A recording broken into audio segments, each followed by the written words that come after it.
Muy buenas noches, bienvenidos. Ya estamos en Sala de Guerra, terminando una semana en la que algunas casi deidades políticas se están tambaleando. Desde varios frentes, varios personajes tienen que empezar a dar explicaciones a la justicia, mientras otros simplemente se esconden. Los hechos revelados esta semana, el misterio que ha envuelto a 2 muertes de miembros de la Marina y en general todo lo relacionado con el robo descomunal que se le ha hecho a los mexicanos con el huachicol fiscal, envuelve de manera muy dudosa otra vez a la figura del expresidente López Obrador y algunos de sus más cercanos, porque en este punto, como el mismo gobierno de México ha sostenido una y otra vez en su discurso, no debe de haber intocables.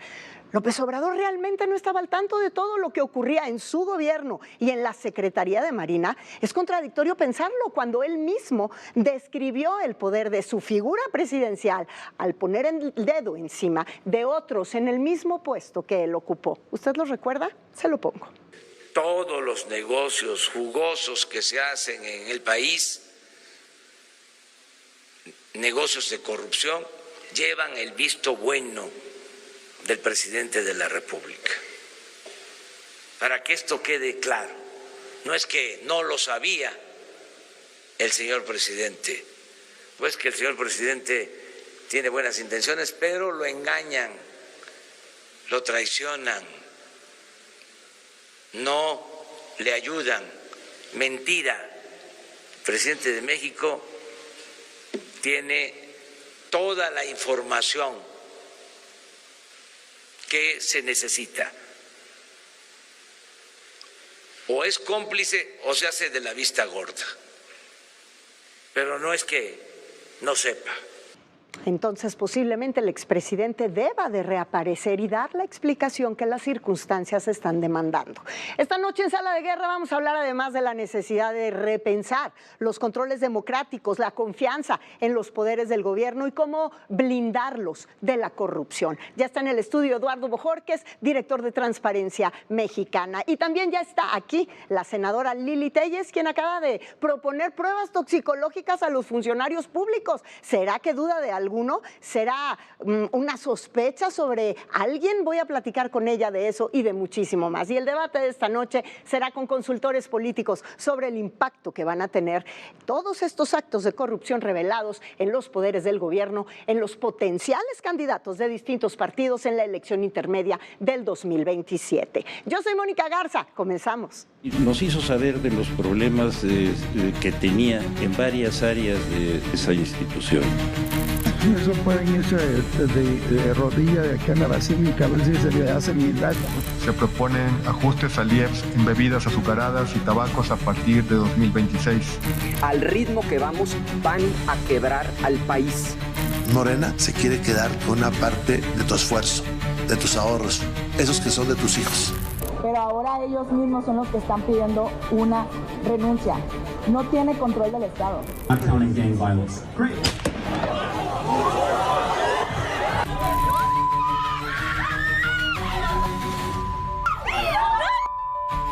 Presidenta, pero son 2 casos lamentables.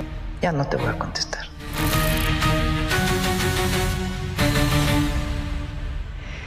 Sin duda, la nota más polémica de esta semana que termina fue el anuncio del secretario de Seguridad, Omar García Harfuch, sobre la detención de 14 personas involucradas en el huachicol fiscal, entre ellos varios elementos de la Marina. El escándalo lo desató que uno de los detenidos es sobrino político del exsecretario de Marina, Rafael Ojeda Durán, mientras que otro de sus sobrinos, también marino y hermano del detenido, está prófugo de la justicia, pero tramitó un amparo en contra de la orden de aprehensión en su contra. Según el fiscal general de la República, Alejandro Gertz Manero, el primero en solicitar que se investigara a dichos marinos en las aduanas del país fue el propio almirante Ojeda desde el 2022, así lo dijo. Y nos hizo saber de los problemas que tenía en varias áreas de esa institución. A partir de ese momento nosotros le pedimos que nos ayudara con las denuncias y con las pruebas de cuáles eran este tipo de irregularidades y cómo las íbamos a resolver. Se comenzó a hacer un trabajo muy profundo que fue avanzando a través del tiempo y que con la ayuda fundamentalmente de las áreas hacendarias, y hablo de la UIF, del SAT y de la Procuraduría Fiscal, fuimos obteniendo una cantidad enorme de información sobre conductas que trascendían la función propiamente de la institución para ir a actividades de personas individuales que estaban involucradas en presuntos. La pregunta lógica entonces sería, ¿por qué no cesaron a estos dos miembros de la Marina desde entonces, desde el 2022, cuando fueron denunciados? Mientras investigaban, ¿por qué no fueron cesados? Porque la realidad es que se quedaron con la información mientras ellos seguían operando. Pero sigamos con los hechos. Tras el anuncio, 2 elementos de la Marina Armada de México, presuntamente implicados en la investigación, fallecieron. Pero ambas muertes han quedado envueltas en demasiado misterio y sospechas. El capitán de navío titular de la Unidad de Protección Portuaria de Altamira, Tamaulipas, fue encontrado sin vida en su oficina. El pasado lunes, la versión inmediata fue que se trató de un suicidio, pero como dato adicional, de acuerdo a una investigación periodística publicada en el medio Latinus, el nombre de este capitán de navío aparece 5 veces en la carpeta de investigación sobre la red de huachicol en la Marina. Solo un día después de esto, de este presunto suicidio, el martes, la Secretaría de Marina dio a conocer la muerte de otro capitán en Sonora por accidente durante una práctica de tiro. Este capitán estuvo encargado del puerto de Manzanillo en 2022 y en 2023, que por cierto era el siguiente objetivo geográfico en la investigación que está en curso. Por supuesto que las reacciones en la oposición no se hicieron esperar, empezando por la del coordinador de los senadores del Partido Acción Nacional, Ricardo Anaya. Los escándalos de corrupción más famosos en la historia reciente de México eran Segalmex, 15,000 millones de pesos, la estafa maestra en tiempos de Peña Nieto por el orden de los 7,000 millones. Se calcula que el daño al erario por el tema del huachicol fiscal ahora con Morena es por el orden de los 170,000 millones de pesos. O sea, fíjense lo que estoy diciendo. Segalmex eran 15,000. Estafa maestra 7,000, estos son 170,000 millones, es 20 veces Segalmex, 40 veces la estafa maestra. ¿Cuál es nuestra exigencia? Que se haga una investigación a fondo, tope donde tope. Mientras que el coordinador de los senadores de Morena, Adán Augusto López, muy quitado de la pena, se burló de los llamados para investigar al expresidente Andrés Manuel López Obrador. Así lo hizo, mire. Incluso piden que se investigue al expresidente López no sé Obrador. quién pida eso. Pues la oposición. Eso pueden irse de rodilla de aquí a la basílica a ver si se les hace el milagro. Gracias, presidente. Muy amable. Gracias, qué amable. Gracias. Bueno, pues para analizar lo que está pasando en el gobierno federal, los controles de confianza, que ya quién sabe qué controlen, y el impacto económico y político que estas revelaciones de corrupción van a empezar a tener, recibo con mucho gusto a Eduardo Bojórquez, director ejecutivo de Transparencia Mexicana. Gracias, Eduardo, por estar con nosotros. Gracias a ti, Mónica, por la invitación.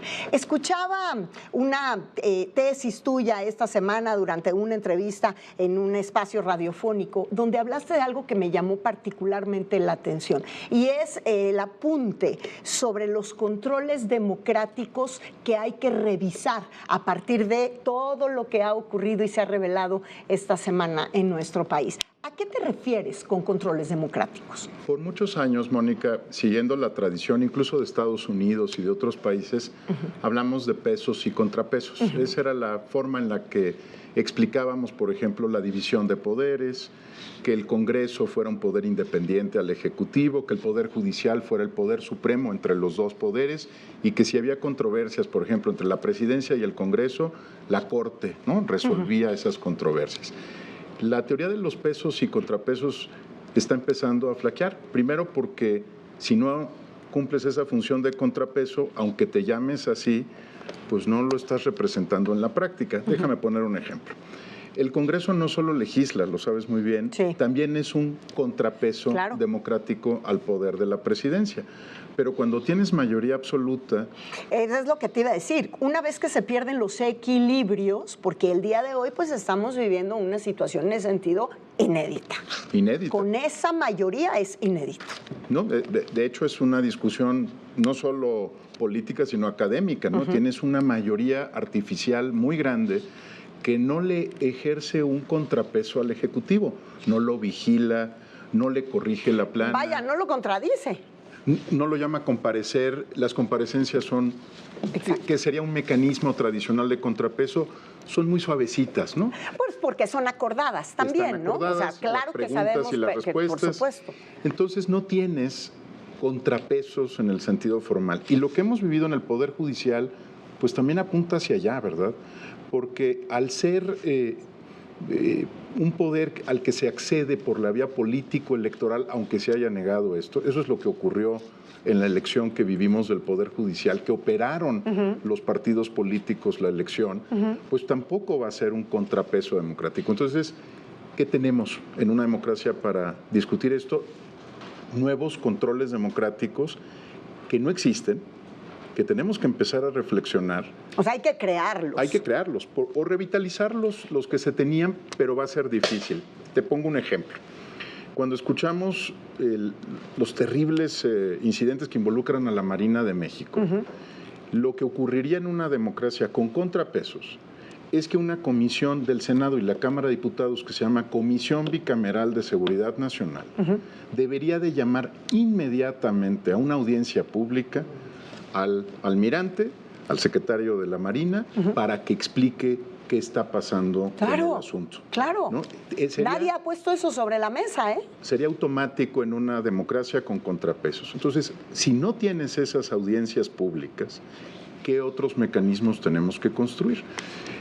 Yo decía, por ejemplo, en esa conversación que escuchaste, que, por ejemplo, tendríamos que declarar una moratoria a la entrega de proyectos en este momento a la Secretaría de la Defensa, a la Marina, al Ejército y hasta la Guardia Nacional, hasta no entender el grado de penetración que pueden tener las redes criminales, ¿no? Eso es muy importante, amén de lo que se mida, porque seguramente las encuestadoras ya comenzarán ya tendrán que comenzar a medir la confianza y cómo se ha mermado la confianza en las Fuerzas Armadas en general a partir de una situación como esta. Ya tenían duros señalamientos al respecto en materia de derechos humanos, las violaciones a los derechos humanos. Ahora con esto, ahí están las consecuencias de tantas veces que se le señaló al gobierno federal por parte de organizaciones de la sociedad civil, que no había que darle tanta confianza y tanto poder a las Fuerzas Armadas o a la Marina, sino para determinadas cuestiones, no para el control de aduanas, no para el control de aeropuertos, no, y ahorita estamos viendo una consecuencia. Sí, por eso hay que empezar a trabajar nuevos controles democráticos, porque si no se va a activar el del Congreso, tienes que idear algún otro. Te decía la moratoria, que es suspender la entrega de proyectos estratégicos a las Fuerzas Armadas mientras no quede claro qué está pasando allá adentro. Te pongo otro que yo creo que tiene mucho que ver con lo que trabajamos habitualmente en Transparencia Mexicana. Por mucho tiempo se ha protegido la opacidad y el sigilo de lo que compra o hace el Ejército, porque se interpreta que es un tema de seguridad nacional. Pero no todo lo que hace ahora el Ejército es un tema de seguridad nacional. Si opera un hotel en la selva maya, eso ya no tiene que ver con la seguridad nacional. Así es. Es una empresa pública que tendría que tener nuevos controles democráticos. Oye, ¿cómo se está operando un hotel? No tiene nada que ver. No nos vayamos más lejos. Las Islas Marías. No se le entregaron a la Marina las Islas Marías para que lo operara como un hotel, como un centro vacacional de entretenimiento. ¿Qué ha pasado con eso? ¿Cuánta gente está yendo? ¿Cuánta gente va a ese hotel que instaló la Marina semanalmente o mensualmente? ¿Cuánto ganan de eso? ¿Cuánto cuestan las Islas Marías hoy que ya tienen otro objetivo? ¿Tienes las dos? No tenemos ni un solo dato al respecto de eso. Porque se escudan bajo la idea de que es seguridad nacional. Eso ya no es seguridad nacional, es una empresa. Así es. Es una empresa pública y por lo tanto necesita nuevos controles democráticos. Te pongo otro ejemplo de controles democráticos que a lo mejor pensamos que lo tenemos todo el tiempo, pero se nos ha olvidado. El poder del voto es para premiar o castigar el mal gobierno. Y se nos olvida que no es solo para elegir quién nos gusta como partido político. Tú lo has discutido en este espacio y en tu carrera. A veces nos confundimos en términos de decir, me gusta este más que el otro. Pero en realidad el control democrático esencial es decir, mira, no sé si me gusta o no me gusta, pero quien haga mal gobierno se tiene que ir. Claro. Y ese control democrático ya no lo tenemos, lo vemos de otra forma, como solo de preferencias electorales. ¿Quién te gusta más?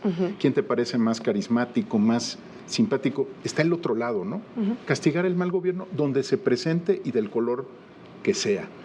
Es una conversación nueva, Mónica, que vamos a tener que dar porque la tradición de los pesos y contrapesos se nos queda todavía en el lenguaje, pero ya no está funcionando en la práctica. Habrá una conversación entre las distintas organizaciones de la sociedad civil, sobre todo las que trabajan en materia de transparencia, de derechos humanos, para que ésta se convierta en una propuesta formal, porque también yo no veo muy fácil que haya una apertura por parte del gobierno para tener estos controles democráticos de los que estás hablando. No, porque puede ser para ellos una señal de que se rompe su monopolio, ¿verdad? También el monopolio de controlar. Y reconocer errores, ¿no? Y reconocer que no están funcionando estas medidas.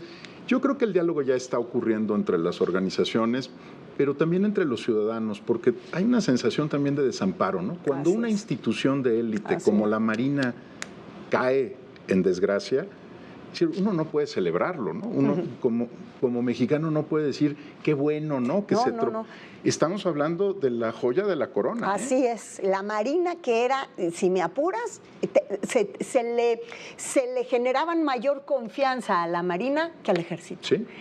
Entonces sí estamos ahorita parados en un problema importante.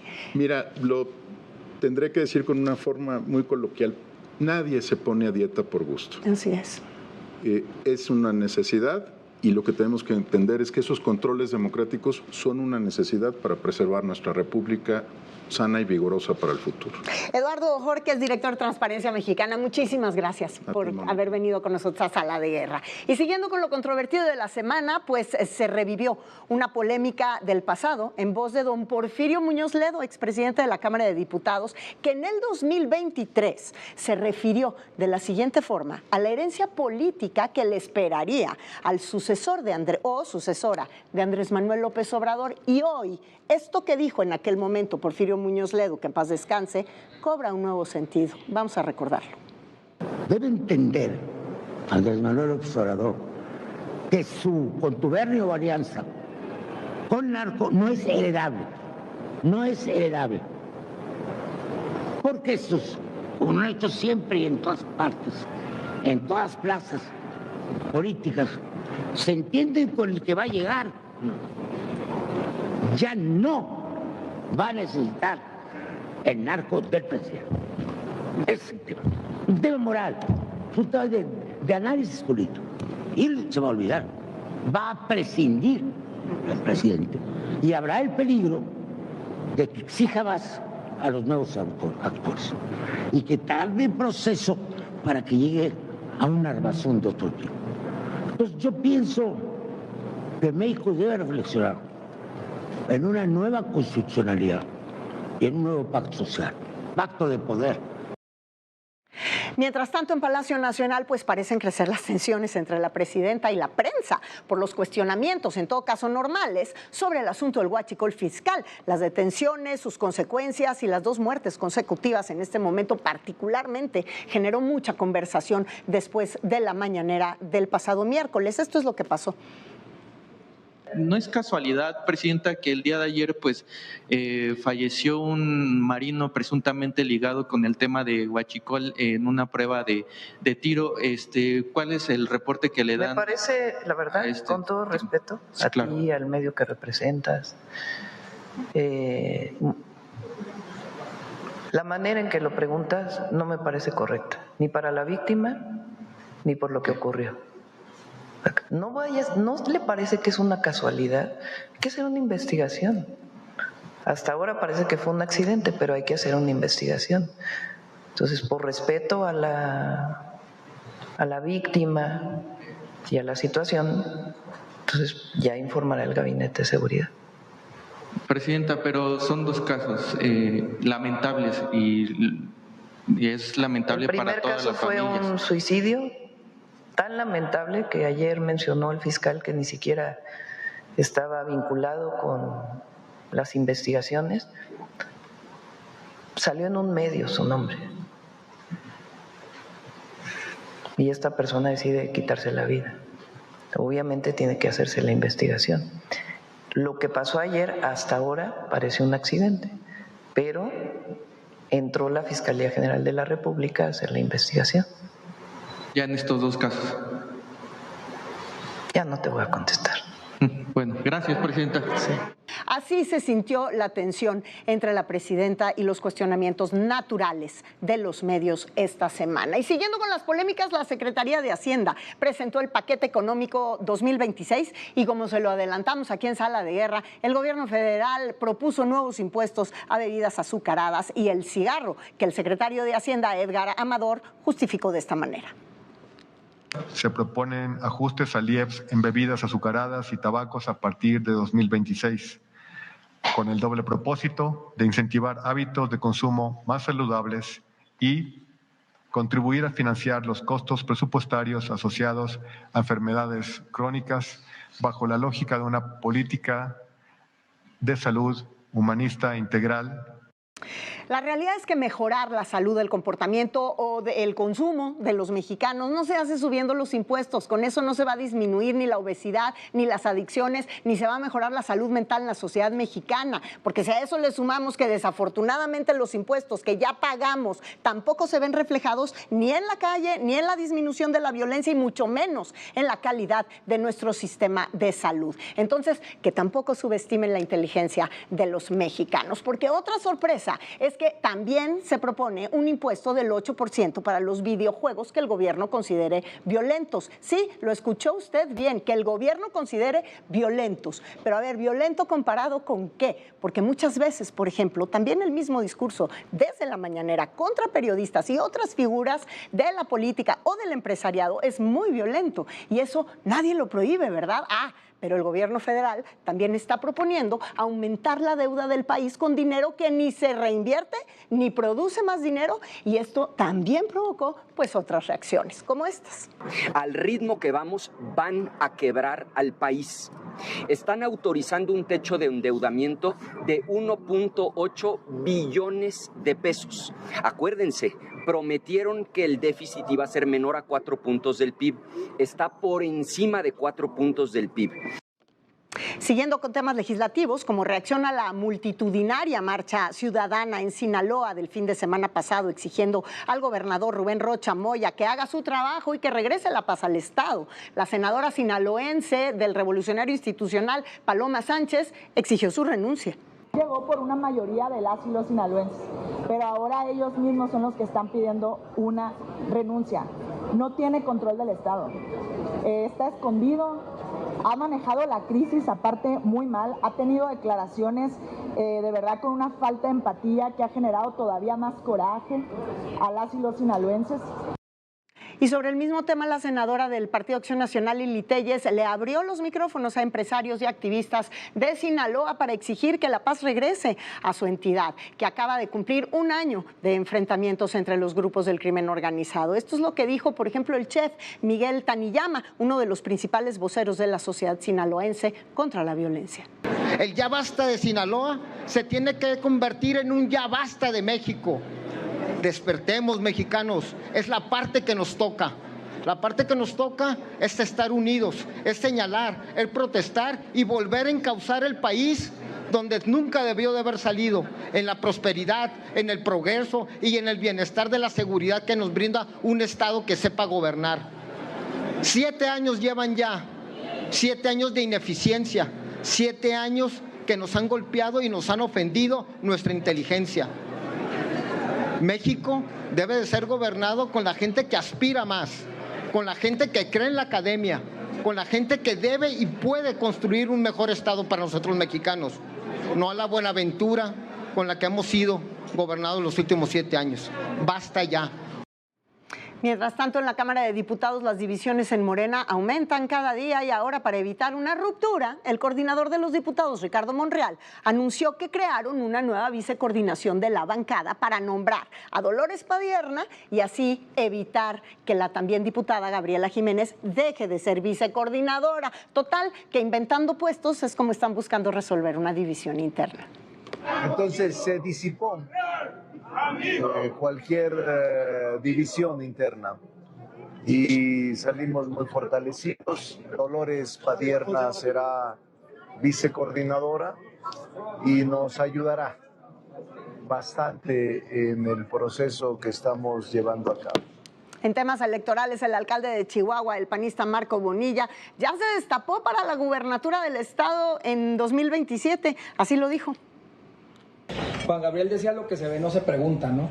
O sea, evidentemente en esta actividad de la política, ahora sí que el que respira aspira, y nosotros estamos decididos a defender Chihuahua, todo el estado de Chihuahua, sus tradiciones, su cultura, su riqueza, su grandeza, ¿verdad? Y si eso implica servirlo de otra trinchera, estamos listos para los retos que vengan. Eso quiero que sea muy claro, y lo vamos a hacer con toda la firmeza, con toda la valentía, pero también con toda la humildad y los pies bien firmes sobre la tierra.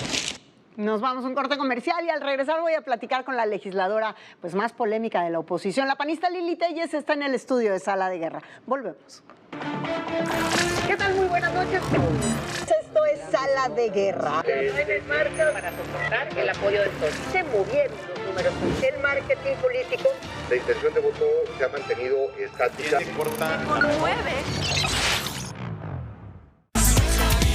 ADN 40.mx con Tania Gómez. Domingo, 12 de la tarde, por ADN 40. Siempre conmigo. México cuenta con más de 500,000 de tiendas de abarrotes que atienden a 81 clientes diarios, con un promedio de venta de 47 pesos, lo que significa aproximadamente 4,000 pesos al día. Sin embargo, el 42% de estos establecimientos no usan herramientas digitales. Un estudio realizado por una comercializadora a nivel nacional que impulsa las ventas de estos establecimientos señala que la incorporación de herramientas tecnológicas tendría un impacto positivo en sus ventas, ya que éstas podrían llegar a duplicarse, pues cada vez son más las personas que utilizan el pago electrónico. Sin embargo, aún es necesario realizar un ejercicio de concientización entre los propietarios, pues aún existe cierto rechazo a la idea de incluir elementos tecnológicos en sus operaciones. En marcha para soportar el apoyo del PSOE. Se movieron los números. El marketing político. La intención de voto se ha mantenido estática. Muchas gracias por continuar con nosotros y bueno, como le decía desde el inicio de este espacio, la senadora Lili Téllez es una mujer acostumbrada a decir de frente lo que piensa y lo que quiere. Y en la actual legislatura ha sido pues la más frontal al señalar las acusaciones contra la Cuarta Transformación, especialmente las que pesan sobre figuras como los morenistas Gerardo Fernández Noroña, Adán Augusto López y por supuesto Andrés Manuel López Obrador. Y la recibo en esta que también fue su casa durante muchos años en su historia como periodista. Bienvenida, Lili Téllez. Hola, Mónica, muchas gracias por invitarme. Efectivamente, esta fue mi casa muchos años, hasta que cumplí 50 años. Así es, pero bueno, pues luego tomaste este camino de la política y ahorita que mencionaba yo al senador Adán Augusto López, y tú que eres tan católica, pues él acaba de recomendar que la oposición se vaya de rodillas a la villa para que le abran una investigación al expresidente Andrés Manuel López Obrador, si eso es lo que ustedes quieren. ¿Ya lo hiciste? No, eso habla del nivel de insulto y de ignorancia de Adán Augusto López, que por cierto no sorprende su torpeza en las declaraciones. Él es particularmente torpe en tribuna y más torpe cuando está frente a los medios. El haber dicho recomendado a la oposición que fuéramos de rodillas a la Basílica, más bien dijo que aunque fuéramos de rodillas no van a investigar a Andrés Manuel López Obrador. Fíjate, en primer lugar, la ignorancia. Los católicos no vamos a la villa a pedir algo contra los políticos, porque va en contra. Al contrario, cada domingo, cada fin de semana, en las misas católicas en todo el país, se ora para que por el bien de los políticos y para que tomen buenas decisiones. Adán Augusto López y su gente que odian a los católicos, ha habido varias manifestaciones en ese sentido, también ignoran de la caridad y de la bondad que hay en la Iglesia Católica.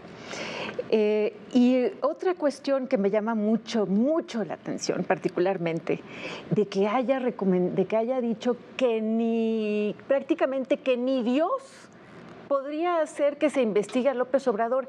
¿Qué tal la soberbia de Adán Augusto López? Ya se siente más que Dios. Porque lo que hay de trasfondo en esa declaración es que ni Dios podría hacer que investiguen a López Obrador. Ese es el grado de locura y de impunidad en la que se saben. Peligrosísimo que un político se sienta más que Dios. Y además, ¿cómo están los amarres de los mafiosos? ¿A qué nivel están amarrados con Claudia Sheinbaum, con AMLO y con toda la bola de criminales que saben que el gobierno no los va a tocar? Un descaro total. Acabas de hablar, hablando de temas que puedan involucrar a políticos con crimen organizado, con trasiego de drogas. Tú acabas de lanzar una iniciativa de ley para que haya pruebas toxicológicas para los funcionarios públicos. ¿A qué pruebas te refieres?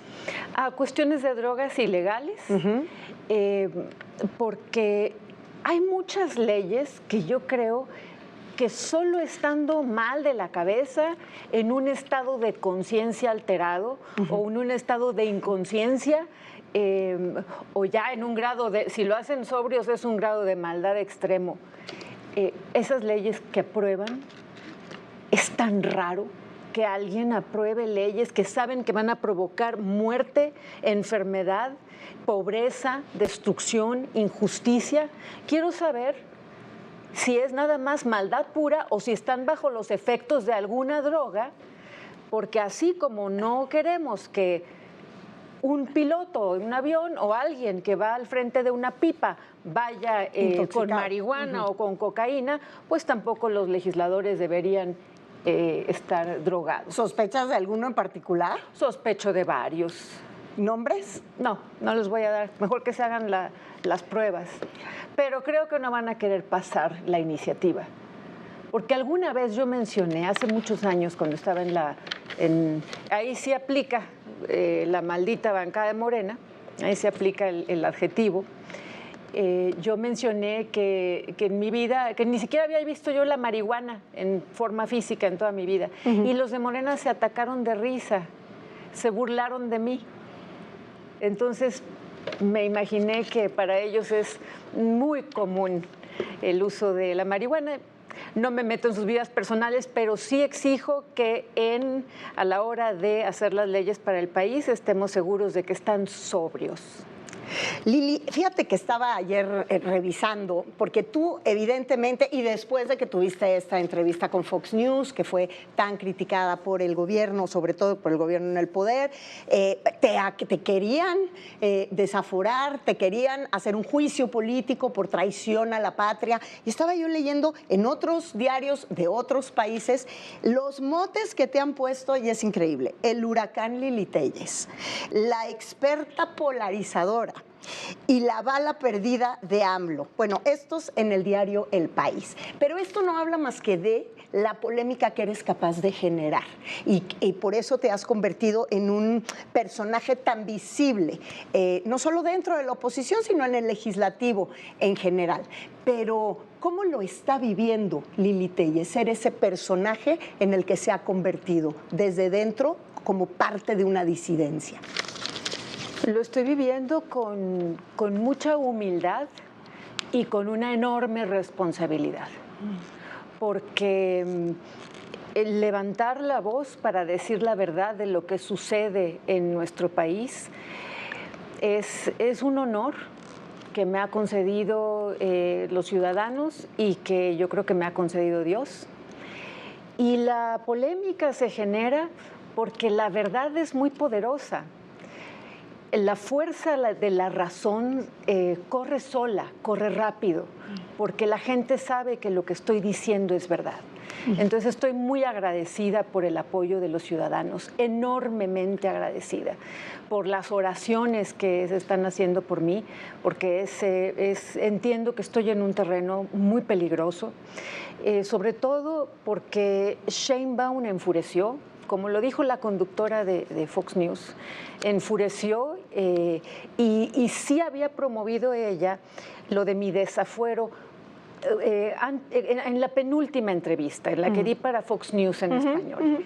Lo que ordenó, y lo sé de buena fuente, es que empezara a salir en los medios la posibilidad de mi desafuero porque querían en presidencia medir las reacciones.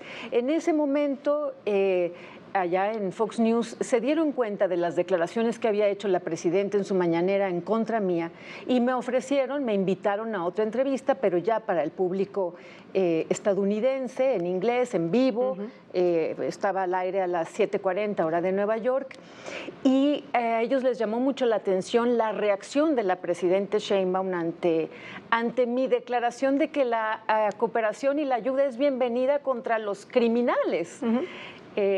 ¿Quién se puede negar a eso? Pues solo los narcopolíticos, solo a quien no le conviene. El caso es que es un terreno difícil. A raíz de la segunda entrevista, que di en inglés, que fue un domingo, en el transcurso del día, Sheinbaum recibió varias recomendaciones de que no procediera mi desafuero. Y ella tomó la decisión de parar lo de mi desafuero porque vieron que les iba a salir contraproducente. Por un lado, porque se iba a hacer más escándalo en los Estados Unidos. Obviamente, si a Fox News le había llamado la atención el reclamo de Sheinbaum, si me hicieran algo más, llamaría más la atención. Y por otro lado, por la cuestión de que me iban a martirizar y que eso podía ser, o sea, desaforarme y llevarme a prisión, victimizarme así podría ser políticamente malo para ella. Esa fue la consideración.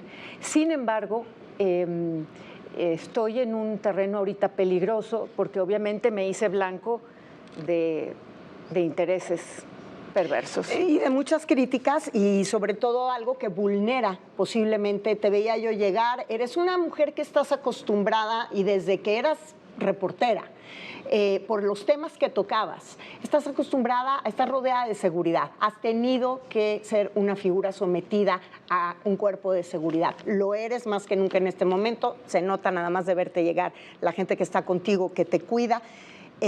¿Sientes muy vulnerada tu seguridad y la de tu hijo? Sí, esto es peligroso. Yo vivo... ¿Vives con miedo? Me lo aguanto. Yo me lo aguanto.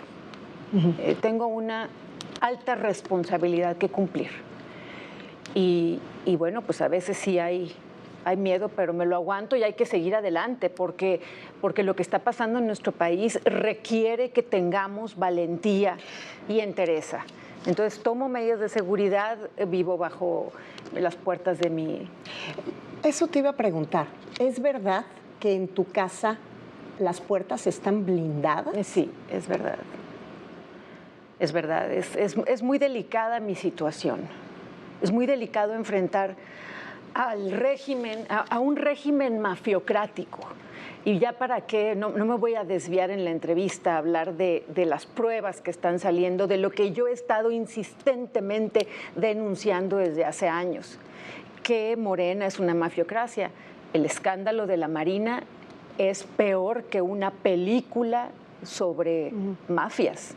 Lo que estamos viendo es gravísimo. Entonces, al estar levantando la voz en los Estados Unidos, diciendo la verdad, pues incomodo a muchos intereses y sé que estoy en el blanco, pero también a mí me mantiene mi fe en Dios y hay que seguir adelante.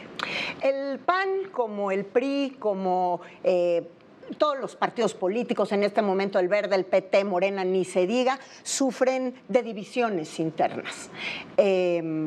¿Cómo te sientes tú adentro de tu partido? Porque a veces pareciera que en esta disidencia estridente, discursiva, en la oposición, pues en el PAN, en realidad, hay 2 o 3 figuras, tú entre ellas, que salen a gritar, a decir, y pareciera a veces que están solos.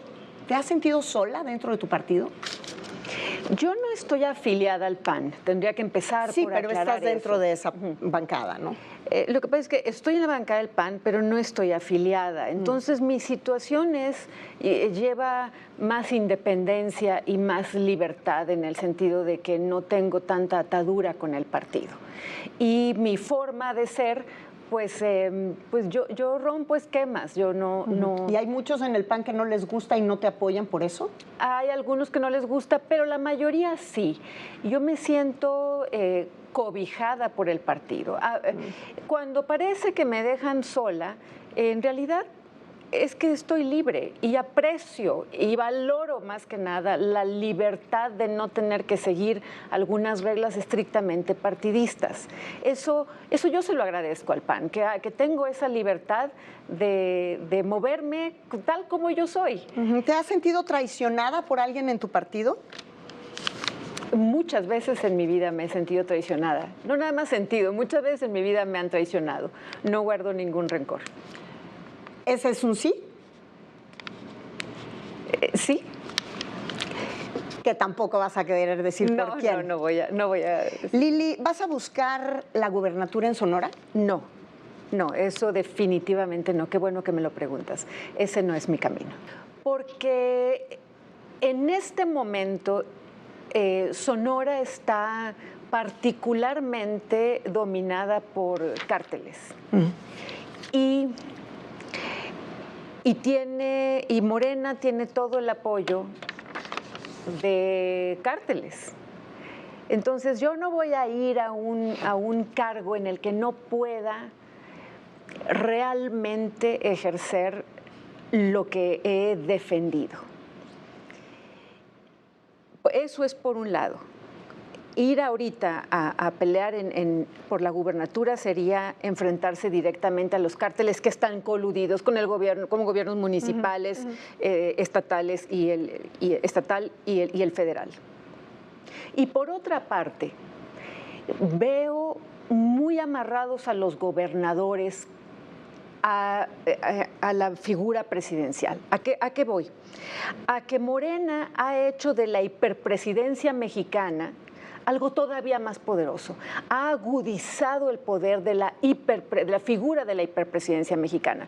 Cuando yo hice una precampaña por la presidencia de la República, uno de mis primeros objetivos era precisamente quitar poder a esa hiperpresidencia y hacer más mecanismos de control y de contrapesos al poder. Y lo que hemos visto con Morena es que ahora tenemos, y más después de la reforma judicial inconstitucional, ilegítima, lo que tenemos de facto es una monarquía.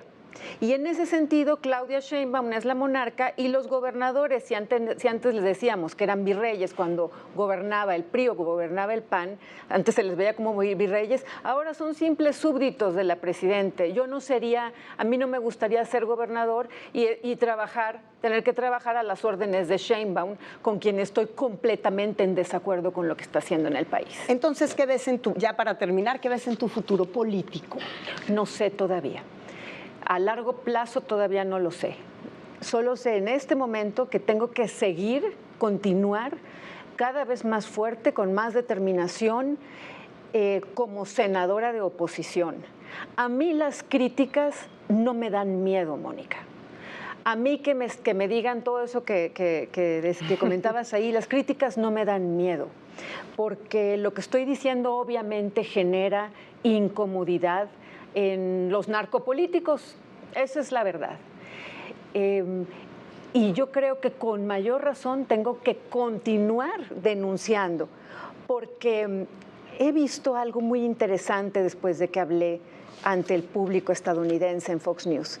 Muchos mexicanos están perdiendo el miedo, y es lo que yo les quiero transmitir. No tengan miedo. No tengan miedo de entrar al espacio de conversación público, de ocupar los espacios. No tengan miedo de decir lo que piensan. Es momento de alzar la voz. Y si gritamos un Viva México por nuestra independencia, con mayor razón es momento de gritar, porque México sí se encamina a ser la segunda Venezuela de nuestro continente. Pues Lili, yo te agradezco muchísimo estos minutos aquí en Sala de Guerra y espero que sea la primera vez de muchas que te podamos tener aquí. Gracias, la senadora panista Lili Telles. Nos vamos a un corte comercial, pero antes los dejo con el cartón de Orax Monero, que esta semana dibuja la verdadera razón por la que el gobierno está buscando imponer nuevos impuestos. Mire.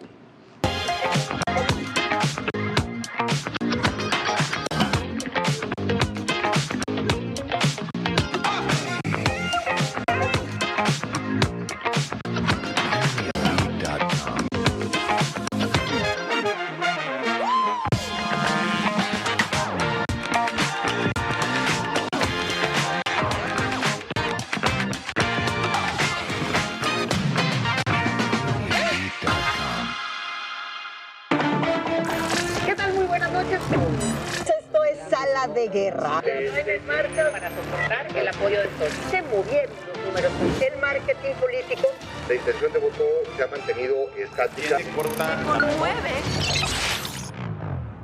Arturo Noffelmayer. ADN 40.mx con Tania Gómez. Domingo, 12 de la tarde por ADN 40. Siempre conmigo. México cuenta con más de 500,000 de tiendas de abarrotes que atienden a 81 clientes diarios, con un promedio de venta de 47 pesos, lo que significa aproximadamente 4,000 pesos al día.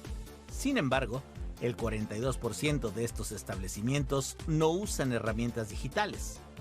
Un estudio realizado por una comercializadora a nivel nacional que impulsa las ventas de estos establecimientos señala que la incorporación de herramientas tecnológicas tendría un impacto positivo en sus ventas, ya que éstas podrían llegar a duplicarse, pues cada vez son más las personas que utilizan el pago electrónico.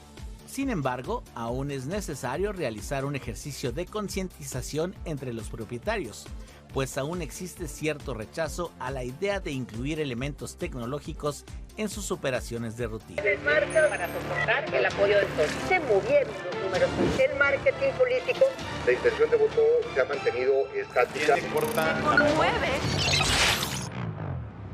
Gracias por continuar con nosotros y desde la semana pasada se dio a conocer pues la división que existe entre el Partido Verde Ecologista de México y el Partido de Morena de cara a las elecciones del 2027, sobre todo en estados como Tamaulipas, Zacatecas, San Luis Potosí. También vemos estas divisiones en la coalición entre el PRI y el PAN, mientras que Movimiento Ciudadano pues está jugando un papel más activo que nunca en la oposición y podría ser que el nuevo aliado del blanquiazul sea precisamente Movimiento Ciudadano en algunos estados. El tablero electoral se mueve en medio de uno de los mayores escándalos, además de corrupción en la historia política de México. Entonces, para analizar todo este escenario de cara al 2027, le doy la bienvenida a la mesa de esta noche a los consultores Paulina Amos-Urrutia, analista de discurso. Bienvenida, Pau. Gracias por estar aquí. Roberto Trab, director del Instituto. Bienvenidos. Hola, gracias. Buenas noches. Pues vaya escenario quizá impredecible el que estamos viendo, sobre todo me voy a referir a la ruptura de las alianzas que hasta hace un año pensábamos indestructibles. ¿Qué opinas?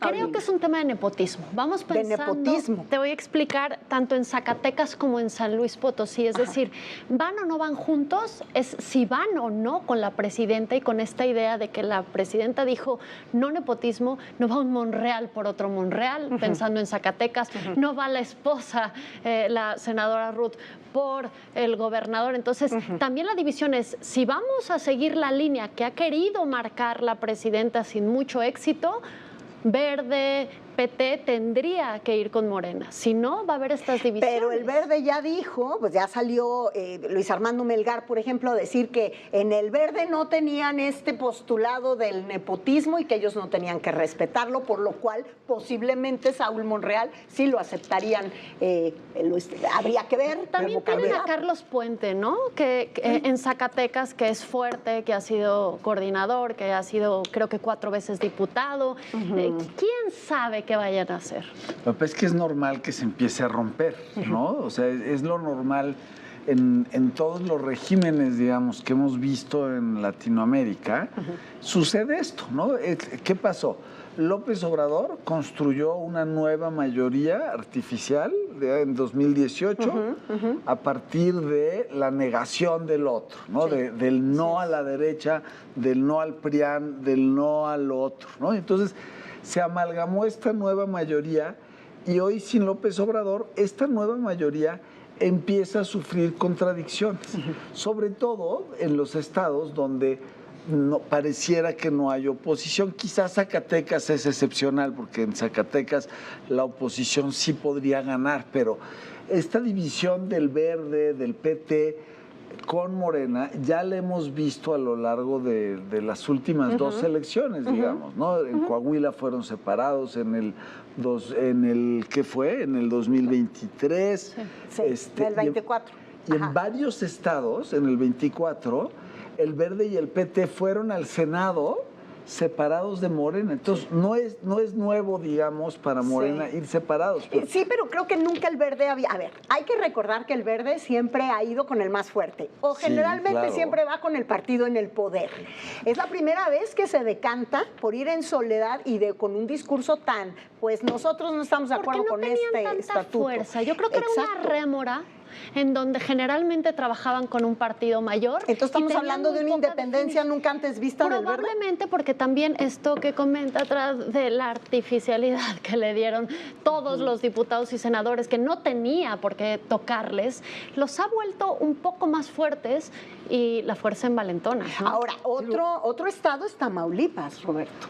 Bueno, a ver, Tamaulipas, incluso en Sonora ya fueron separados el año pasado al Senado. O sea, sí, pero digamos, el Verde siempre ha tenido este juego, siempre ha sido un jugador de alianzas. Yo no veo al Verde jugando solo. Yo creo que también hay un amague por el tema de la reforma electoral. La reforma electoral, claro que afecta a los intereses del Verde, porque es una reforma electoral que va contra los plurinominales, que va contra cosas con las que históricamente jugó el Verde, ¿no? Con las que históricamente le funcionó al Verde. Entonces, hay que ver esta alianza, porque del otro lado, tú también decías, no hay alianza. Es decir, en el bloque de la derecha, por llamarle de alguna manera, tampoco hay alianza, porque se están reconfigurando. Bueno, ya dijeron que PRI-PAN solamente en Nuevo León, ¿no? Solamente, bueno, pero Nuevo León, porque hay una fuerza ahí priista, porque es el PRI está destinado a ser un partido norteño, ¿no? Un partido de 3 estados en el norte y se acabó. Es lo único que le queda, pero yo creo más bien en Nuevo León, que si MC se une, ya sea con Colosio, con Marianita, junto con PAN, dejan al PRI en el tercer lugar. Y eso puede ser un movimiento interesante. Mariana regalando moños naranjas. Sí, pero ¿a poco Mariana le va a alcanzar para competir con un Adrián de la Garza? Que pues aún así son las cartas fuertes de MC. Sí. Yo creo que sería más Colosio. A mí ver otra vez con todo el aparato mercadológico de Eusen a Mariana, con la bebé, haciendo todo este show mediático de madre trabajadora que honestamente se lo creo poco. Creo que es porque le están queriendo apuntalar o por lo menos tener dos figuras fuertes para poder negociar. Claramente. Mariana ya perdió Monterrey, o sea, muy mal perdido, pero se enterca MC. Allá hay un mensaje de la sociedad, pero a ver, yo creo que si nos alejamos un poquito del momento y del lugar y lo vemos desde lejos, estamos viendo cómo se componen dos grandes bloques de comportamiento electoral, es decir, de abajo hacia arriba. La gente te está diciendo dos cosas, o se van con el gobierno morenista y dicen vamos a favor de estas políticas públicas, buenas, malas o feas, ¿verdad? O vamos en contra. Eso está pasando poco a poco. Sí, claro. Con López Obrador se ha ido configurando eso. Claro. En el 2024 ese comportamiento fue 65-35, es decir, 65 votó por Morena Claudia, ¿no? 35 votó por el resto de las opciones políticas. Este 65, ¿cómo se va a comportar en el 27? Esa es la pregunta. Y si le va a alcanzar al Verde para arrancarle un pedacito o no. Y tú solito estás poniendo el siguiente tema sobre la mesa, porque hasta hace 2 o 3 semanas no teníamos el impacto de los escándalos de corrupción que además afectan particularmente a figuras de Morena y por ende la credibilidad del gobierno federal, del gobierno de Andrés Manuel López Obrador y las figuras idealizadas pues comienzan a tambalearse. Y de lo que jalaba la marca, Moni, porque yo creo que Morena siempre da por lo menos entre 10, 15 puntos por el sello de Morena, cosa que ya no dan los otros partidos. Pero con estas crisis mediáticas, esos puntos van bajando. Ahora, a mí me preocupan también los 3 bastiones, si así le podemos decir, del panismo, que son Chihuahua, Querétaro y Aguascalientes, y que 2 sí tienen a Morena en el cuello, que son Chihuahua y... ¿Y te preocupa por qué? ¿Porque no quieren ir en alianza con nadie o con Movimiento Ciudadano? Nada más, que yo no sé si en esos estados particularmente les sirva de algo. Probablemente les sirva. A mí me preocupa más tanto en Chihuahua como en Querétaro las pugnas internas del partido. Del propio es como PAN. Si dices, oye, ¿qué cuarto nos quedamos? Te está incendiando la casa, ¿no? O sea, ¿en qué cuarto no?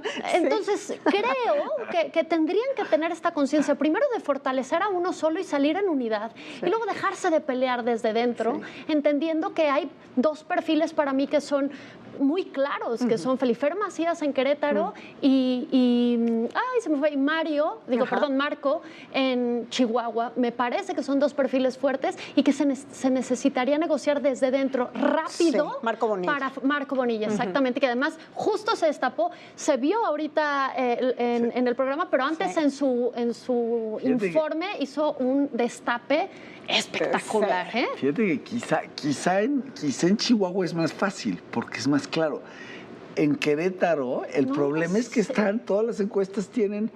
El problema en Querétaro es que ninguno de los precandidatos da más que el PAN. O sea, justo el problema que tiene Querétaro, y que en general eso le pasa al PAN, es que ninguno de sus candidatos vale más que la marca. Es decir, Felifer y Luis Nava y Dorantes, pues no le dan más. O sea, el PAN gana por ser el PAN. Tienen que buscar crecer hacia afuera. Y yo sí creo que tienen que, como tú dices, tienen la presión de resolver sus contiendas internas rápidamente. Pero eso lo trabajas en tierra y con switchers, no peleándote entre tú y yo. O sea, es decir, si tenemos un contrincante fuera, pongámonos a negociar. Lo que les conviene a los gobernadores es ponerlos a competir para ver quién trae más electores de afuera del PAN. Pero hoy el problema del PAN es que sus incentivos son a ver quién tiene más panistas, y eso no les va a servir, por eso pierden. Fíjate que yo oigo un par de comentarios del presidente del PAN, de Jorge, de hablar ya de los switchers, es decir, no vas a convencer al voto duro de Morena, que por subsidios, por becas, por como lo quieras llamar, no van a cambiar, ni tampoco los panistas ya los tienen. Creo que él ha hablado mucho de estos cuadros en tierra, donde tenemos que ir, bueno, es lo que ellos dicen, por este voto intermedio. Me parece, ahora, de teoría, a lo que pasa y lo que se negocia abajo y los intereses, pues es otra cosa. Ahora, lo que siempre ayuda mucho en las campañas, alianzas o sin alianzas, pues es las campañas propiamente que puedan hacer. Claro. Los presupuestos se van para abajo. El día de hoy también las condiciones para hacer campaña van a ser completamente diferentes y además con golpes muy bajos por temas de corrupción. Bueno, eso y muy probablemente de lo que sí va a pasar en la reforma, porque es de las cosas que todo el mundo estamos de acuerdo, es... De la reforma electoral. La restricción al dinero ilegal. Y eso les va a bajar mucho los presupuestos a las campañas. Digo, ojalá y pase, ojalá y no vaya a ser al revés. No, más bien la restricción al dinero. Sí, porque el dinero ilegal siempre está restringido. Claro, pero ojalá y esa restricción llegue al dinero ilegal. Pues es que es el punto, que estás desblindando la transparencia de los recursos. Eso va a ser un relajo. Solo que se nos olvida que desgraciadamente en las últimas situaciones del día de el crimen organizado opera. Antes en la campaña mete lana. Ya no están embarazando la urna, es que cortan cartucho y sabemos con quién operan. Entonces, este es un punto extra que no vemos y que cuando estás en campaña es fuertísimo, porque ya no es una discusión política, es una discusión de vida con crimen. Me queda minuto y medio, una conclusión de cada uno, por favor, Roberto. Conclusión, seguimos caminando hacia el bipartidismo en términos del comportamiento electoral. Otra vez.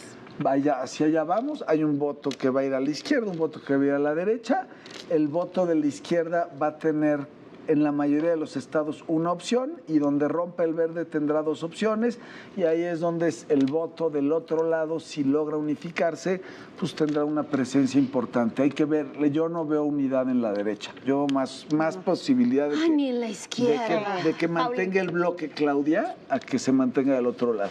Yo solo quiero ver esperanzada otras opciones ciudadanas, de nuevos partidos. Nuevos partidos, ya no da tiempo de armarlos. Vamos a ver, de perfiles fuertes que negocien y que defiendan este país. Tenemos gente cerca que sabe hacerlo y que espero que lo hagan. Pues vamos a ver. Muchísimas gracias a los dos. El bipartidismo y la tercería. Ahí nos vamos tercería. Gracias, Roberto Tras. Gracias, Paulina Amos Urrutia. Y gracias sobre todo a todos ustedes por nuevamente habernos acompañado. Yo soy Mónica Garza. Les deseo que tengan un gran inicio de semana. Muy buenas noches.